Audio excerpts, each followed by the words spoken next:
Hey guys আসসালামু আলাইকুম। আজকে যখন পাশের বাসায় গেলাম তো পাশের বাসা ভাবি বলল যে জাম্বুরা কি খাবে নাকি, একটা নিয়ে যাও, বাসায় গিয়ে ভর্তা বানিয়ে খাও। তো সেটা কি আর হয়, সবাই একসাথে মিলেমিশে খাবো। তো বললাম যে ভাতিজিদেরকে বললাম যে সব কিছু নিয়ে আসো, এখানে আমরা ভর্তা বানাবো আর সবাই মিলে খুব মজা করে খাবো। তো ব্যস্ততার জন্য আশেপাশের বাসায়ও যাওয়া হয় না। তো আজকে মনে হলো যে অনেকদিন পরে গেলাম, তো সবাই মিলে অনেক গল্প করলাম, আড্ডা দিলাম। তারপর ভাবলাম যে না, ভর্তাটা এখানেই খাই, সবাই মিলেমিশে খুব ভালো লাগবে। তো ভাতিজিরা সব কিছু নিয়ে আসলো, বাটি বটি মরিচ থেকে শুরু করে সব কিছু নিয়ে আসলো এখানেই।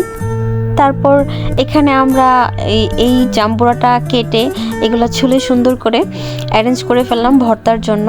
তো এই দেখেন জাম্বুরাটা এখনও পাকে নাই, কারণ এটা এখনও পরিপক্ক হয় নাই, এটা আরও কিছুদিন গেলে তারপর পাকবে। কিন্তু তারপরও খুব মজা লেগেছে, আর সবাই মিলে একসাথে বসে খাওয়ার তো মজাই আলাদা, সেটা কি আর বলতে হয়। এই দেখেন জাম্বুরা ভর্তা, মানে জিভে জল চলে আসার মতো।